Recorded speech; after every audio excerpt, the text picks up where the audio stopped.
करतापुर गांव में भोला नाम का एक गरीब किसान रहा करता था। उसकी एक बूढ़ी माँ थी। भोला बड़ी मुश्किल से अपना और अपनी माँ का गुजर बसर किया करता था। एक दिन भोला जंगल से कुछ लकड़ियाँ लेकर अपने घर जाता है। तभी उसकी बूढ़ी माँ आंगन में चूल्हे पर रोटियां बना रही होती है।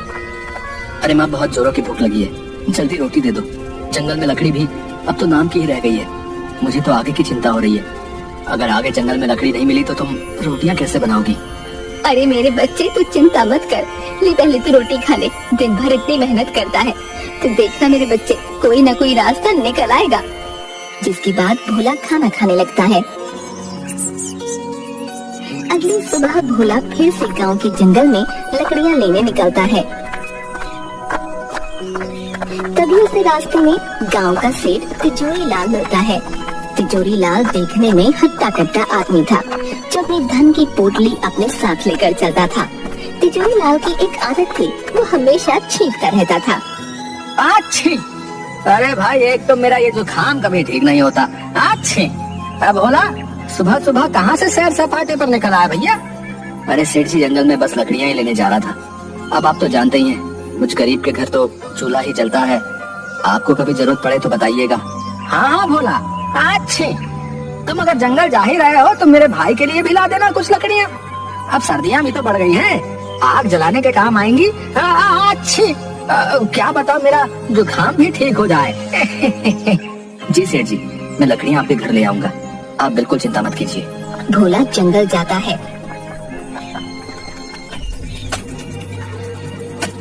और कुछ लकड़ियां लेकर सेठ तिजोरी लाल के घर आता है। सेठ भोला को देखते ही, अरे आओ आओ भोला, अच्छी, आओ आओ, आखिर ले ही आए तुम लकड़ियां हैं। जी सेठ जी, ले आए, लीजिए, इतनी लकड़ियां इस सर्दी में जलाने के लिए काफी हैं। अरे अच्छी, बहुत अच्छा किया तुमने भोला भाई, वाह वाह वाह, अच्छी। सेठ जी, मेरी माली हालत तो आप जानते ही हैं। अब तो घर में भी अन्न का एक दाना नहीं बचा। मुझे अपनी चिंता नहीं है, लेकिन मेरी बूढ़ी माँ, मैं उसे कैसे भूखा रखूं? आप मुझे कुछ पैसे उधार दे दीजिए ताकि मैं थोड़ा खाने का सामान ले सकूं। मैं आपके पैसे जल्दी ही लौटा दूंगा। अच्छी, अरे भोला, मैं जानता हूँ तुम एक ईमानदार आदमी हो, लेकिन भाई तुम्हारी माली हालत भी अब किसी से छुपी है भला? पैसे तो मैं तुम्हें दे दूंगा, लेकिन भैया ब्याज सहित वापस भी लूंगा। हाँ अच्छी, ठीक है सेठ जी, जैसी आपकी इच्छा। अभी तो मुझे पैसों की बहुत जरूरत है, आप मुझे पैसे दे दीजिए। जिसके बाद सेठ भोला को कुछ पैसे देता है। भोला वो पैसे लेकर अपने घर आता है। अरे क्या हुआ बेटा, कहाँ रह गया था? कब से तेरी राह देख रही थी मैं। भोला अपनी माँ को सारी बात बताता है। अब तुम भी बताओ माँ, मैं क्या करता? घर में तो कुछ भी खाने को नहीं था, इसलिए मैंने सेठ तिजोरी लाल से कुछ पैसे उधार ले लिए। अब इन पैसों से मैं तुम्हारे लिए कुछ खाने को ले आऊंगा। अरे बेटा, तेरे पिताजी आज जिंदा होते तो हमें ये दिन नहीं देखना पड़ता। तेरे पिताजी इसी गांव में समोसे बनाकर बेचा करते थे। पूरे गांव में उन जैसे समोसे कोई नहीं बना सकता था। उनके बनाए समोसे इतने स्वादिष्ट होते थे कि सभी गांव वाले उंगलियां चाटते रह जाते थे। हाँ, क्या सच में माँ, पिताजी ऐसे स्वादिष्ट समोसे बनाया करते थे? बेटा, तू एक काम क्यों नहीं करता? सेठ तिजोरी लाल ने जो तुझे पैसे दिए हैं, तो इन्हीं से समोसे बनाने का सामान लिया और समोसे बनाकर बेचने का काम शुरू कर दे। ऐसे तेरे पास कुछ पैसे भी आ जाएंगे, जिसके बाद तू सेठ तिजोरी लाल के पैसे भी लौटा देना। हाँ माँ, ये तो तुमने बिल्कुल सही कहा, मैं ऐसा ही करूँगा। तुम देखना माँ, मैं बहुत मेहनत और लगन से समोसे बनाऊंगा, फिर पिताजी की तरह मेरा भी इस गांव में खूब नाम होगा। भोला की माँ भोला की बात पर अपना सिर हाँ में हिलाती है। तभी भोला तिजोरी लाल के दिए पैसे से समोसे बनाने का सामान ले आता है और समोसे बनाने लगता है। उसकी बूढ़ी माँ भी भोला की समोसे बनाने में मदद करती है। थोड़ी देर बाद सारे समोसे बनकर तैयार हो जाते हैं। देखो माँ, कितने सारे समोसे बन गए हैं। अच्छा, अब मैं इन्हें लेकर गांव के बाजार में चलता हूँ। अच्छा ठीक है बेटा। जिसके बाद भोला समोसे लेकर गांव के बाजार में जाता है और वहीं बाजार में अपने समोसे लेकर खड़ा हो जाता है और जोर जोर से आवाज लगाने लगता है। अरे भाई, ये कौन मेरे ठेले के सामने चिल्ला रहा भैया? अच्छा, ये तो भोला है। इसकी इतनी हिम्मत, मेरे ही समोसे के ठेले के सामने अपने बेस्वाद समोसे लेकर आ गया। ये तूने अच्छा नहीं किया भोला, मैं तुझे यहाँ अपने सामने टिकने ही नहीं दूंगा, बता देता हूँ। हाँ, मेरे प्यारे गांव वालों, गर्मा गर्म समोसे खाओगे तो इधर आओ भोला के पास। अरे आओ आओ। गांव के दो आदमी भोला के पास आते हैं। अरे ओ भोला, क्या तू भी समोसे बेचेगा है? तुझे आते भी है समोसे बनाने? तू जाकर जंगल में लकड़ियां ही चुन, ये समोसे बनाना तेरे बस की बात नहीं भैया। अरे ठीक है, अरे भाई अब इस भोला के समोसे खाकर तो देखे जरा, है आखिर कैसे बनाया भैया। अरे लाओ भैया, खिलाओ तो सही अपने जरा है समोसे। अरे हाँ हाँ भाई, अभी खिलाता हूँ, तनिक खा के बताइए कैसे लगे भोला के समोसे। भोला उन दोनों को अपने बनाए समोसे देता है। अरे अरे भोला, ये क्या गुड़ गोबर बना दिया है? कुछ डाला भी है अपने समोसे में या नहीं? ना नमक लगता है ना मिर्ची। छी छी छी छी छी, सारा मुंह का स्वाद ही बिगाड़ दिया भैया। अरे भाई, ऐसे बेस्वाद और खराब समोसे तो हमने कभी नहीं खाए भैया। क्यों भोला भाई, समोसे आते नहीं बनाने तो क्या बनाते बताओ? तभी सामने के ठेले से आवाज आती है, जो सामने समोसे बेचने वाले कालू की थी। अरे भाई, यहाँ आओ मेरे ठेले पर। अरे कहाँ आप भी इस भोला के टुच्चे से समोसे खाने लगे? यहाँ आओ मेरे भाइयों, मैंने बनाए मजेदार एक नंबर के स्वादिष्ट गर्मा गर्म समोसे। आओ भैया आओ, खाओ खाओ भैया, आ जाओ भैया। तभी दोनों सामने वाले की दुकान पर चले जाते हैं। भोला ये देखकर बहुत दुखी होता है और अपने घर आ जाता है।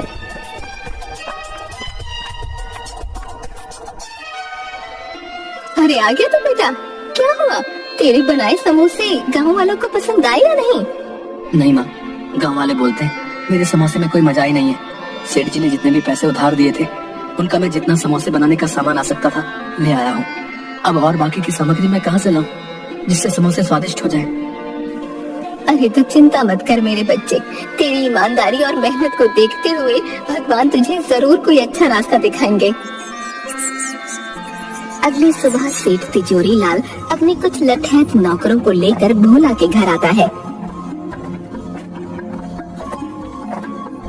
अरे भोला, कहाँ हो? बाहर आओ, मेरे पैसे लेकर बैठ गया है। अच्छी। तभी भोला और उसकी माँ बाहर आते हैं।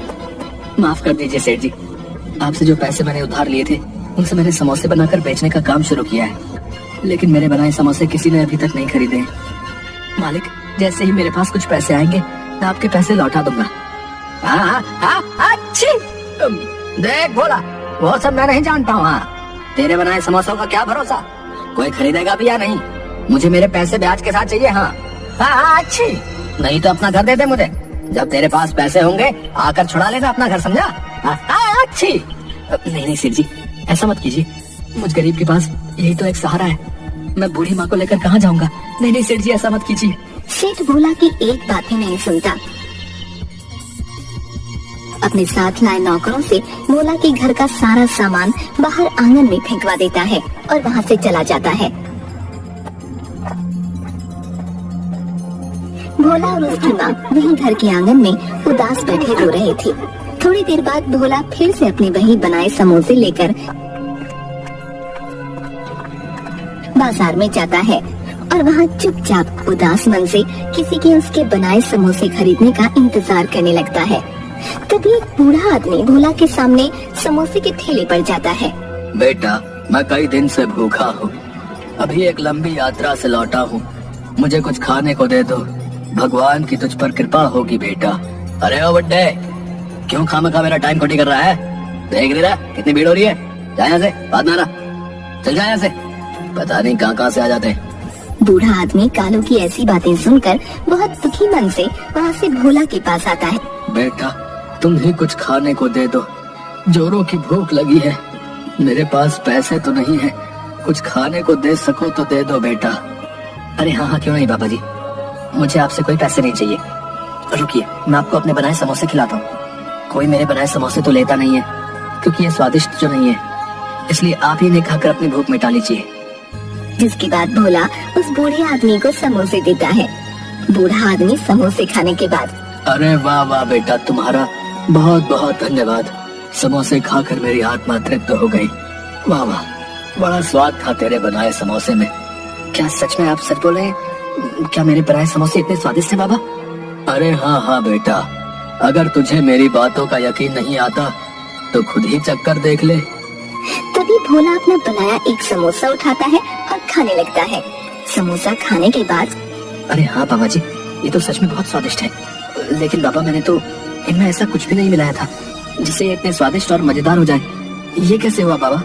बेटा, ये सब तुम्हारे ही सच्चे हृदय की वजह से हुआ है। तुमने इतनी मुश्किल में रखकर भी मेरी मदद की। तेरे बनाए समोसे की वजह से मेरी भूख शांत हुई। मेरे लिए इस संसार में सबसे स्वादिष्ट समोसे हैं बेटा। इस गांव में तेरे बनाए समोसे सबको स्वादिष्ट और मजेदार लगे, इसके लिए मैं तुम्हें एक जादुई जड़ी बूटी देता हूँ। तुम जब भी समोसे बनाओगे तो इस जादुई जड़ी बूटी को अपने समोसों में मिला देना, जिसके बाद सभी गांव वालों को बस तुम्हारे ही बनाए समोसे पसंद आएंगे।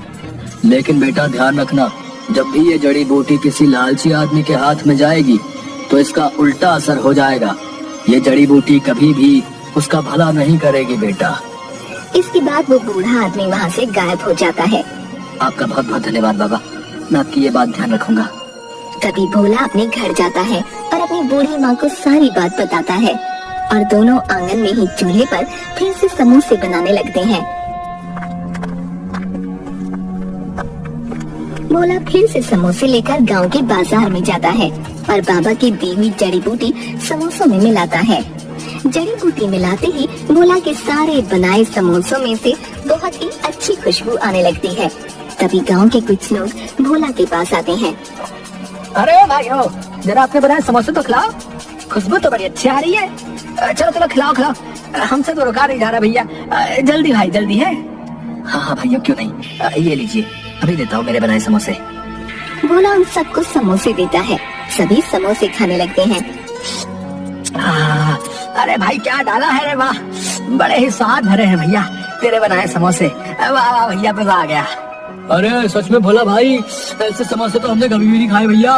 अरे भाई मौज कर दी मौज। अरे भैया जरा 10 समोसे मेरे घर के लिए भी बांध देना भैया। बहुत ही बढ़िया, बहुत ही मजेदार भैया, मजा आ गया भाई, मजा आ गया, वाह वाह वाह। थोड़ी ही देर में भोला के समोसों की खुशबू पूरे बाजार में फैल जाती है और देखते ही देखते भोला की दुकान पर भीड़ लग जाती है।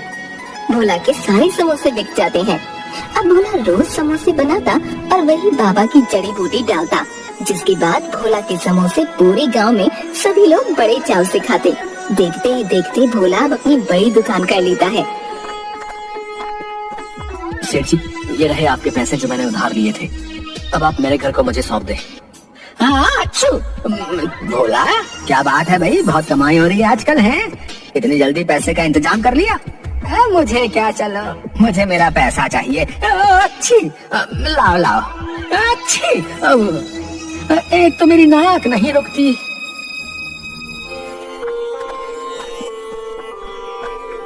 अब भोला और उसकी माँ आराम से अपना जीवन बिता रहे थे। भोला रोज अपनी दुकान पर खूब समोसे बनाता और बाबा की जड़ी मिलाता। पूरा दिन भोला की दुकान पर खूब भीड़ रहती। ये सब देखकर कालू की जान जल रही थी। अब उसके बनाए समोसे कोई भी गांव वाला नहीं खाता था, कोई भी उसके ठेले पर नहीं आता, सब भोला की दुकान पर जाते। एक दिन, अब तो मेरे ठेले पर कोई भी गांव वाला समोसे खाने नहीं आता, सब इस भोला के ही पास जाते। नहीं नहीं, अब बस बहुत हुआ, इस भोले को तो सबक सिखाना ही पड़ेगा। आखिर अपने समोसे में ऐसा क्या मिलाता है जिससे इसकी बिक्री इतनी ज्यादा बढ़ गई है, इसका पता लगाना ही होगा। अगले दिन जब भोला अपनी दुकान में समोसे बनाकर उनमें बाबा की जड़ी बूटी मिला रहा था, तो ये सब कालू छुप कर देख लेता है।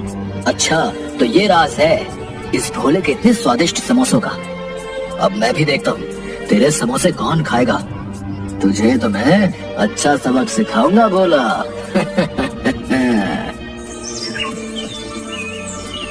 तभी कालू रात में भोला की दुकान में जाता है और वो जादुई जड़ी बूटी चुरा लेता है। अगली सुबह भोला अपनी दुकान पर आता है, लेकिन उसे अपनी जड़ी बूटी कहीं दिखती नहीं। अरे न जाने मेरी जड़ी बूटी कहाँ चली गई, न जाने मिल क्यों नहीं रही है। अरे आज तो मेरे मजे ही आ जाएंगे, अपने बनाए समोसों में उस भोला की ये जड़ी बूटी मिलाऊंगा, फिर देखता हूँ कौन जाता है उस भोला की दुकान पर। ला भाई कालू, आज सामने भोला की दुकान पर अभी तक समोसे तो बने नहीं भैया। भूख बहुत तेज लगी है? तुम ही अपने बनाए समोसे खिला दो भैया। अरे हाँ हाँ, क्यों नहीं भाई, आज ऐसे समोसे खिलाऊंगा कि स्वाद कभी भूल ना पाओगे। हाँ। तभी कालू अपने बनाए समोसों में वही जड़ी बूटी मिलाता है। अरे वाह कालू, आज तो तेरी चांदी ही कट जाएगी। हाँ, इस जड़ी बूटी के कमाल से सभी लोग आज तेरे ही पास आएंगे समोसे खाने। कितने सारे पैसे आएंगे आज तो। अरे वाह वाह वाह, ये सोचकर ही मुझे तो इतनी खुशी हो रही है। अरे भैया मजा ही आ जाएगा। हाँ। कालू जैसे ही उन आदमियों को समोसे देने लगता है, सारे समोसे काले पड़ जाते हैं और उनमें से बहुत ही गंदी बदबू आने लगती है। अरे छी छी छी कालू, अरे कैसे समोसे बनाए भैया, एकदम काले हैं। और ये अरे भैया कितनी बदबू आ रही भैया, इनसे सूंघो। अरे भैया छी छी छी छी, ये तुमने अच्छा नहीं किया भैया, हमारे साथ बता रहे हैं। अब कभी नहीं आएंगे यहाँ दुकान में, तुम्हारे यहाँ बता रहे। अरे भाई मेरी तो खुद कुछ समझ में नहीं आ रहा है कि भाई ये सब हो क्या रहा है। मेरे को कुछ समझ नहीं आ रहा भैया। तभी देखते ही देखते कालू के ठेले में आग लगने लगती है और कुछ ही देर में उसका पूरा ठेला जलकर राख हो जाता है। अरे अरे अरे, ये क्या हो गया, मेरा तो सारा ठेला ही जलकर राख हो गया। लगता है ये सब उसी जड़ी बूटी ने किया है। आए आए, ये मैंने क्या कर दिया। मुझे वो जड़ी बूटी भोला की दुकान से चुरानी ही नहीं चाहिए थी। ये सब मेरी ही वजह से हुआ है। मैंने लालच में आकर अपने ही पैरों पर कुल्हाड़ी मार ली भैया। भोला कालू की ये सब बातें वहीं खड़ा सुन रहा होता है। अच्छा, तो वो जादुई जड़ी बूटी इस कालू ने चुराई थी, लेकिन ये कालू ये नहीं जानता था कि जब भी कोई उस जादुई जड़ी बूटी का उपयोग अपने लालच के लिए करेगा तो वो जड़ी बूटी अपना उल्टा असर करेगी और उस इंसान को अच्छा सबक सिखाएगी। बेचारा कालू लालच ना करता तो ये सब ना होता। लालच ने तो इसकी लुटिया ही डुबो दी।